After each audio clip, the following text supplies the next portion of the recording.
തെരഞ്ഞെടുപ്പ് പ്രചാരണം അവസാന ഘട്ടത്തിലേക്ക് എത്തുമ്പോൾ യു.ഡി.എഫിന്റെ താരപ്രചാരകൻ ഷാഫി പറമ്പിൽ, പക്ഷെ അദ്ദേഹം അത് സമ്മതിക്കില്ല എങ്കിൽ പോലും 2 ജില്ലകൾ ഇടുക്കിയും വയനാടും ഒഴികെയുള്ള മുഴുവൻ ജില്ലകളിലും ഇതിനകം താങ്കൾ പോയി. എങ്ങനെയുണ്ട് പൾസ്? സർവേ റിപ്പോർട്ടുകളൊക്കെ ഇപ്പോൾ ഓരോന്നായി പുറത്തു വന്നുകൊണ്ടിരിക്കുകയാണ്. എങ്ങനെയാണ് നല്ല ജനങ്ങൾക്കിടയിലുള്ള റിപ്പോർട്ട്? റിയൽ ഇലക്ഷൻ സ്റ്റോറി ഞങ്ങൾക്ക് അനുകൂലമാണ്, ഗ്രൗണ്ട് സ്റ്റോറി ഞങ്ങൾക്ക് അനുകൂലമാണ്. അത് ഞങ്ങൾക്ക് നേരിട്ട് ഗ്രൗണ്ടിൽ നിന്ന് ബോധ്യപ്പെടുന്നുണ്ട്. കംഫർട്ടബിൾ ആയിട്ടുള്ള മെജോറിറ്റി ഐക്യജനാധിപത്യ മുന്നണി അധികാരത്തിൽ വരും. എന്താണ് ഈ ഒരു ആന്റി ഇൻകമൻസി ഇല്ല എന്നാണ് മുഖ്യമന്ത്രി അടക്കമുള്ള ആവർത്തിച്ച് വ്യക്തമാകുന്നത്. ജനങ്ങളിലേക്ക് ഇറങ്ങുമ്പോൾ അങ്ങനെ ഒരു ഭരണവിരുദ്ധ വികാരം പ്രകടമാണ്. മുഖ്യമന്ത്രിക്ക് ഇപ്പോൾ അതുണ്ടെന്ന് പറയാനോ സമ്മതിക്കാനോ പറ്റുമോ? അത് ഏറ്റവും കൂടുതലുള്ളത് കൊണ്ടാണല്ലോ ഇത്രയും PR ചെയ്യാൻ ശ്രമിക്കുന്നത്, ഇത്രയും ഇഷ്യൂസ് മാറ്റാൻ ശ്രമിക്കുന്നത്, ഇത്രയും ഡീലുകൾ ഉണ്ടാക്കാൻ ശ്രമിക്കുന്നത്. അതുണ്ടെന്ന് ഏറ്റവും കൂടുതൽ മനസ്സിലാക്കിയത് അവരെന്നെ. നിങ്ങളൊരു കാര്യം ശ്രദ്ധിച്ചിട്ടുണ്ടോ? നമ്മുടെ മന്ത്രിമാരെ നിങ്ങൾ എവിടെയെങ്കിലും വ്യാപകമായി പ്രചരണത്തിന് കാണുന്നുണ്ട്? അവരവരുടെ കോൺസ്റ്റിറ്റ്യുവൻസി അല്ലാതെ മന്ത്രിമാർ ഓടി നടന്ന് പ്രചരണം നടത്തുന്ന ഏതെങ്കിലും ചിത്രം നിങ്ങൾക്ക് കാണിക്കാൻ കഴിയും? ശ്രദ്ധയിൽപ്പെട്ടിട്ടുണ്ടോ? അവരാരും പുറത്തേക്ക് ഇറങ്ങുന്നില്ല. ഇല്ല. 2 കാരണം കൊണ്ടാണ്. ഒന്ന്, കോൺസ്റ്റിറ്റ്യുവൻസിയിൽ പേടിയുണ്ടാവും, അവിടെ തന്നെ ആളുകൾ എതിരാവുന്ന ഒരു സാഹചര്യം ഉണ്ടാവാം. അല്ലെങ്കിൽ പുറത്ത് ആളുകൾ ആരും വല്ലാതെ താല്പര്യപ്പെടുന്നില്ല. അല്ലെങ്കിൽ ഞങ്ങൾക്ക് ആ മന്ത്രി വേണം, ഇന്ന് മന്ത്രി വേണം എന്നൊക്കെ പറഞ്ഞ് സ്ഥാനാർത്ഥികൾ ഇത്രയും വലിയ ഫേവറബിളും ഗവൺമെന്റിനെ പറ്റിയ ആളുകൾ കോൾ പ്രൈസ് ആണെങ്കിൽ കുറച്ച് മന്ത്രിമാർ വ്യാപകമായി സംസ്ഥാന വ്യാപകമായിട്ട് ഒരു ക്യാമ്പയിന് നേതൃത്വം നൽകുന്ന കാഴ്ച നിങ്ങൾ എവിടെയെങ്കിലും കണ്ടോ? ഇല്ലാത്തതിന്റെ കാരണം എന്താ? ഈ പേരാമ്പ്രയിലാണെങ്കിൽ ഇപ്പം കോഴിക്കോട് ജില്ലയിൽ ഏറ്റവും ചൂടുള്ള പോരാട്ടം LDF കൺവീനറെയാണ് ഫാത്തിമ തഹ്ലിയെ നേരിടുന്നത്. അവിടെ ചില വർഗീയമായ പരാമർശങ്ങൾ നടത്തിയാണ് UDF വോട്ട് നേടുന്നതെന്ന് ചൂണ്ടിക്കാട്ടി ചില പ്രചരണങ്ങൾ നടത്തി, മൈക്ക് അനൗൺസ്മെന്റൊക്കെ.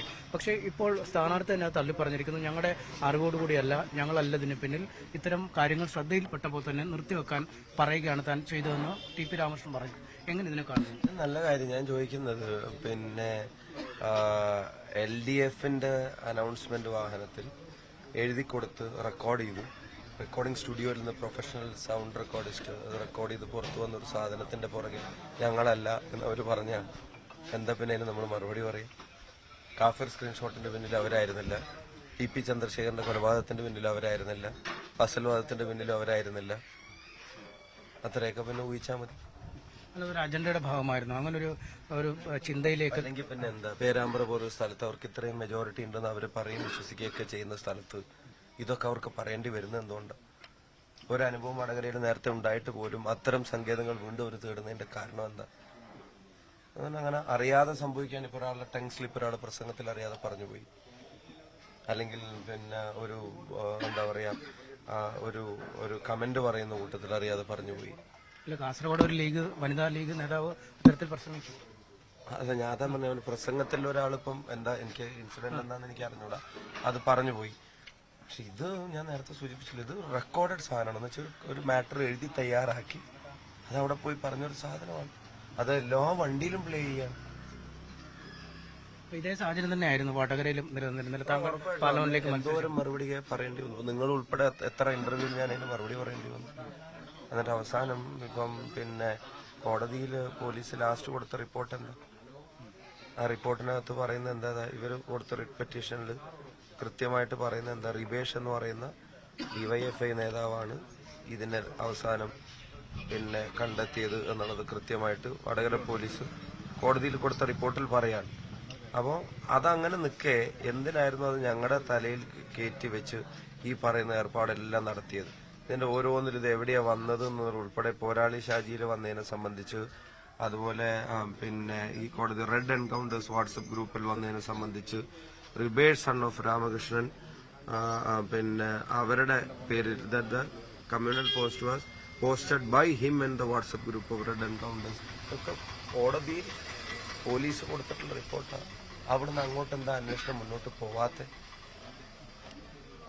എന്നുവെച്ചാൽ ഇത്തരം സങ്കേതങ്ങൾ അവരറിഞ്ഞു ചെയ്തതാണെന്നാണോ അതിന്റെ അർത്ഥം? പക്ഷെ അവർക്ക് വടകരയിൽ അതിന്റെ ഗുണം കിട്ടിയിരുന്നില്ല. ജനങ്ങൾ അങ്ങനെ അണ്ടർ എസ്റ്റിമേറ്റ് ചെയ്യാൻ പാടുണ്ടോ? അതാ ഞാൻ പറഞ്ഞു, ഒരു അനുഭവം ഉണ്ടായിട്ട് വീണ്ടും ഇത്തരത്തിലുള്ള ശ്രമമായി ഇവിടെ ഇറങ്ങിയത് അത് അവരുടെ പ്രവർത്തകർ തന്നെ ചോദ്യം ചെയ്യുമെന്നാണ് എന്റെ വിശ്വാസം.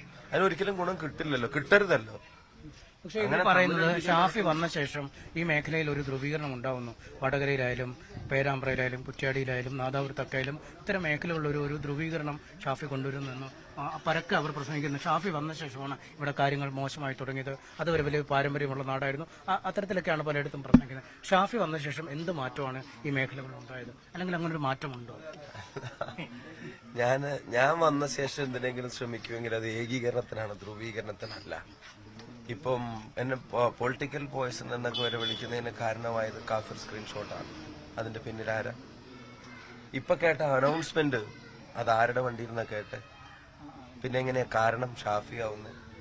ആരാ ഇത്തരത്തിലുള്ള പ്രസ്താവനകൾ നടത്തുന്നത്? നിങ്ങളോടുള്ള ഏതെങ്കിലും ഇന്റർവ്യൂവിലോ ഏതെങ്കിലും സ്വകാര്യ സംഭാഷണത്തിലോ പരസ്യമായ പൊതുയോഗത്തിലോ പോസ്റ്റുകളിലോ എവിടെയെങ്കിലും വടകരയിലോ വേറെ എവിടെയെങ്കിലും ഒരു വിഭാഗീയത ഉണ്ടാവണമെന്ന് ആഗ്രഹിക്കുന്ന ഏതെങ്കിലും തരത്തിലുള്ള ഒരു കമന്റ് എന്റെ വാഗ്ദൂരങ്ങൾ കേട്ടിട്ടുണ്ടോ? അത്തരത്തിലുള്ള ശ്രമങ്ങൾ ഞാൻ പാലക്കാട് പോലൊരു സ്ഥലത്ത് മത്സരിക്കുമ്പോഴും താങ്കൾക്ക് എന്നെ അറിയാം. അത്തരത്തിലുള്ള ശ്രമം ഞാൻ അവിടെ എവിടെയെങ്കിലും നടത്തിയതായിട്ട് നിങ്ങളുടെ അറിവിൽ ഇതുവരെ ഉണ്ടായിട്ടുണ്ടോ? അപ്പം അതിന്റെ യഥാർത്ഥ കാരണം അതല്ല, ഞാൻ വന്നതിന്റെ ഒന്നുമല്ല. പക്ഷെ ഇവിടുത്തെ ജനങ്ങൾക്കിടയിൽ ഉണ്ടാവുന്ന മാറ്റം രാഷ്ട്രീയമായിട്ട് അവരുടെ മേൽക്കോയ്മ നഷ്ടപ്പെടുന്നു എന്നുള്ള ആശങ്കയാണ്. ഇവിടെ ഇപ്പം 10-50 കൊല്ലമായിട്ടുണ്ടാവും. ചിലപ്പോൾ മണിയൂർ പഞ്ചായത്ത് മാറ്റം വന്നു, ഉറമേരി പഞ്ചായത്ത് മാറ്റം വന്നു, ഇവിടെ പേരാമ്പ്ര തിരിച്ചുപിടിച്ചത്, കൂത്താളി തിരിച്ചുപിടിച്ചത്, ചങ്ങരോത്ത് തിരിച്ചുപിടിച്ചത്, തുറയൂര് തിരിച്ചുപിടിച്ചത്, ചക്കട്ടപ്പാറ 25 വർഷത്തിൽ കിട്ടിയത്, ബ്ലോക്ക് പഞ്ചായത്ത് പിടിച്ചത്.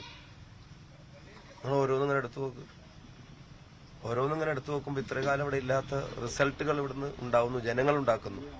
ഇനി നിയമസഭാ തെരഞ്ഞെടുപ്പ് നിങ്ങൾ കണ്ടു, 25 കൊല്ലമായിട്ട് ഇവിടെ കോൺഗ്രസിന് ഒരു MLA ഇല്ല കോഴിക്കോട് ജില്ലയിൽ നിന്ന്. ഇത്തവണ ഉണ്ടാവും. അത് വടകര മേഖലയിൽ നിന്ന് തന്നെ ഉണ്ടാവും. അപ്പൊ മാറ്റം യഥാർത്ഥത്തിൽ അതാണ്. അല്ലാതെ ഷാഫി വന്നിട്ട് ഇവിടെ ആൾക്കാരെ കമ്പാർട്ട്മെന്റ് ആക്കാൻ വേണ്ടി നടക്കുകയല്ല. ഞാൻ ഒരു കാലത്ത് ചെയ്യല്ല, ഇങ്ങോട്ട് ചെയ്യാൻ ഉദ്ദേശിക്കുന്നു. അല്ല, പറച്ചിലിൽ തന്നെ ഒരു അപകടമുണ്ടോ? ഈ ഷാഫിയെ കോർണറൈസ് ചെയ്തുള്ള വാക്കിൽ ഒരുപാട് നേതാക്കൾ ഇവിടെ പ്രവർത്തിക്കുന്നുണ്ട്. അല്ല, അതിന് ഞാൻ പറയുന്നത് അത്ര അപകടം ഉണ്ടാവണം എന്ന് ആഗ്രഹിച്ചിട്ടാണല്ലോ അവരത് പറയുന്നത്. അവരാഗ്രഹിക്കുന്നത് അത്ര ഒരു അപകടം അത് എനിക്കാണ് ഉണ്ടാവേണ്ടതെന്നുള്ള, അല്ലെങ്കിൽ ഞങ്ങൾക്കാണ് ഉണ്ടാവേണ്ടതെന്നുള്ളതാണ്. പക്ഷെ ആ ശ്രമങ്ങളുടെ അപകടം സമൂഹത്തിനാണെന്നുള്ളത് അവർ തിരിച്ചറിയുന്നുണ്ടാവും. അറിഞ്ഞിട്ടും ചെയ്യുമ്പോഴാണല്ലോ കൂടുതൽ ഗൗരവതരമാവുന്നത്. താങ്കൾ അമ്പലപ്പുഴയിൽ പോയിരുന്നോ? എങ്ങനെയുണ്ട് അമ്പലപ്പുഴയിൽ ഒരു ജി സുധാകരൻ അവിടെ നിന്ന് ഇങ്ങോട്ട് വന്ന ആളാണ്? വലിയ ആവേശമായി. കാര്യം ഞാൻ ഇന്നലെ അവിടെ പോയപ്പോ ഒരു കാര്യം റിമൈൻഡ്. ഞാൻ പണ്ട് ഒരു അടിയന്തര പ്രമേയം അവതരിപ്പിച്ചപ്പോൾ, മുഖ്യമന്ത്രിക്കെതിരെ ആഭ്യന്തര വകുപ്പിനെതിരെ അടിയന്തര പ്രമേയം അവതരിപ്പിച്ചപ്പോൾ ഞാൻ മുഖ്യമന്ത്രിയോട് ചോദിച്ചു, താങ്കളാണോ കേരളത്തിന്റെ ആഭ്യന്തരമന്ത്രി, അതുപോലെ ലോക്നാഥ് ബെഹ്റയാണോ ആഭ്യന്തരമന്ത്രി എന്ന് ചോദിച്ചു ഞാൻ. അപ്പോൾ ഉടനെ തന്നെ മന്ത്രിയായിരുന്ന, അല്ലെങ്കിൽ നേരത്തെ മന്ത്രിയായിരുന്ന ശ്രീ ജി സുധാകരൻ എഴുന്നേറ്റ് പറഞ്ഞു, പോയിന്റ് ഓഫ് ഓർഡർ, ഇങ്ങനെ പറയാൻ പാടില്ല, അതാ പോസ്റ്റിന് ഇൻസൾട്ടിംഗ് ആണ്. ഒരു മുഖ്യമന്ത്രിയെ, ആഭ്യന്തരമന്ത്രിയെ DGP-യെക്കാളും താഴെയാക്കാനാണ് പ്രതിപക്ഷ അംഗം ശ്രമിച്ചുകൊണ്ടിരിക്കുന്നത് എന്ന് പറഞ്ഞ് പുള്ളി വളരെ വയലന്റായി സ്പീക്കർ അത് പരിശോധിക്കുന്നതൊക്കെ പറഞ്ഞു.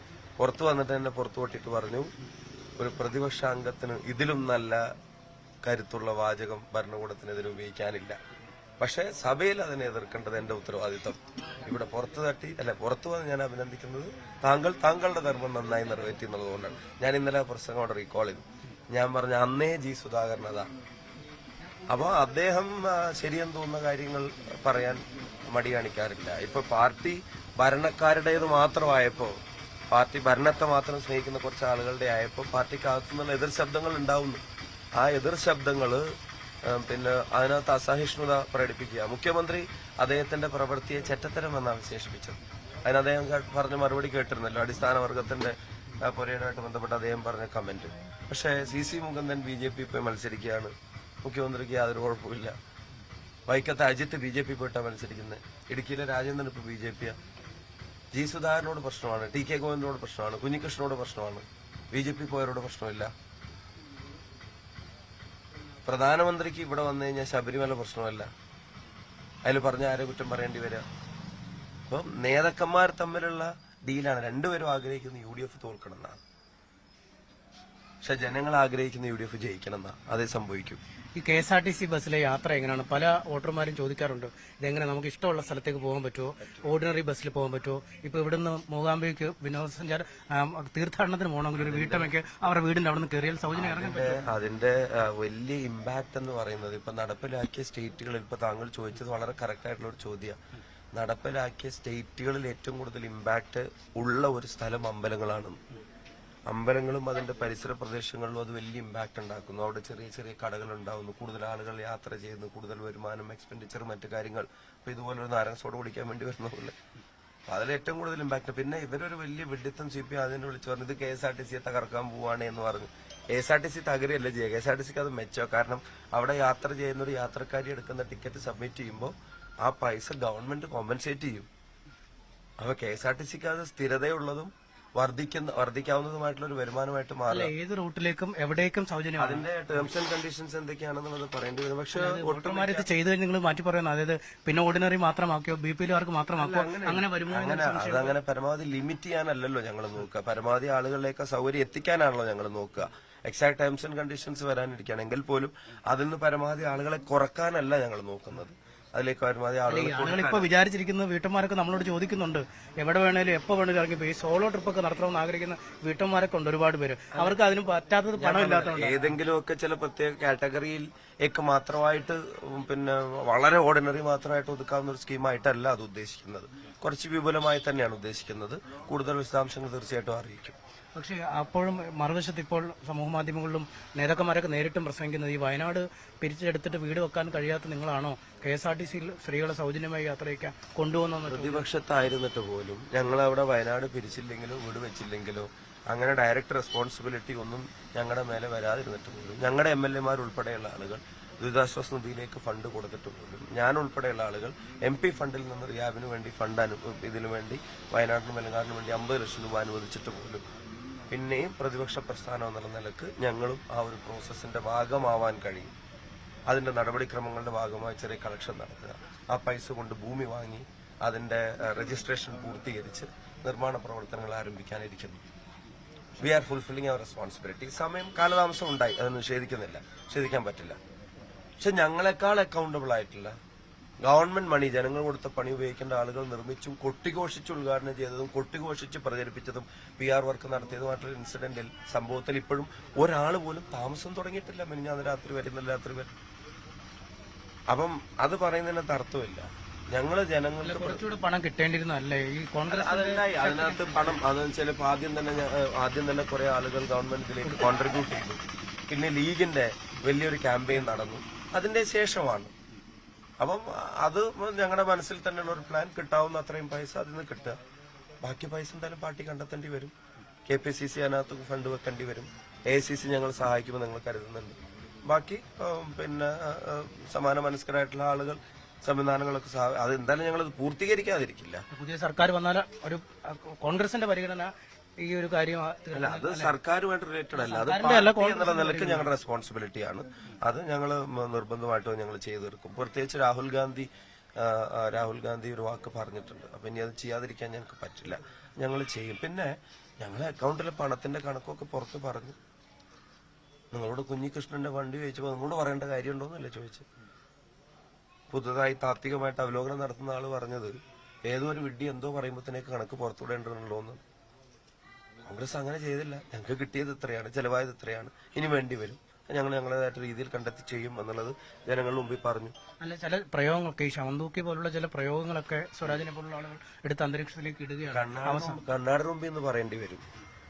പാർട്ടിക്ക് വേണ്ടി രക്തസാക്ഷിയായിട്ടുള്ള ഒരു മനുഷ്യന്റെ പേരിൽ പിരിച്ച പൈസ അടിച്ചു മാറ്റിയതിനെ സംബന്ധിച്ച് പാർട്ടി തന്നെ ഏൽപ്പിച്ച ഓഡിറ്റർ, പാർട്ടി തന്നെ ഏൽപ്പിച്ച ജില്ലാ സെക്രട്ടേറിയറ്റ് ഉൾപ്പെടെയുള്ള നേതാവ് അതിൽ പാർട്ടി അഴിമതി നടത്തിയിട്ടുണ്ട് എന്ന് തുറന്നു പറഞ്ഞ് പാർട്ടിയോട് കലഹിച്ച് പുറത്തുപോയി പാർട്ടിക്കെതിരെ മത്സരിച്ച് പാർട്ടിയുടെ നേതാക്കന്മാരുടെ തെറ്റ് പ്രവർത്തകർ തിരുത്തണമെന്ന് പുസ്തകം എഴുതി നിൽക്കുന്ന സമയത്ത് ശവം തൂക്കിന്ന് കണ്ണാടി മുമ്പിൽ നിന്ന് പോയി വിളിക്കേണ്ടി വരും. കോൺഗ്രസിന് വിളിക്കാൻ പറ്റില്ല.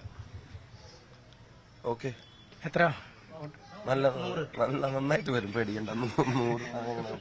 എന്തായാലും വലിയ ഭൂരിപക്ഷത്തിനും ഭരണത്തിലേക്ക് കയറും. ഒപ്പം ജനങ്ങൾക്ക് നൽകിയിരിക്കുന്ന വാഗ്ദാനങ്ങൾ പൂർണ്ണമായും പാലിക്കും. അതിൽ KSRTCയിലെ സൗജന്യ യാത്ര അടക്കമുള്ള വാഗ്ദാനങ്ങൾ വലിയ തോതിൽ വോട്ട് നേടിത്തരും എന്ന് തന്നെയാണ് ഷാഫി പറമ്പിൽ പറയുന്നത്.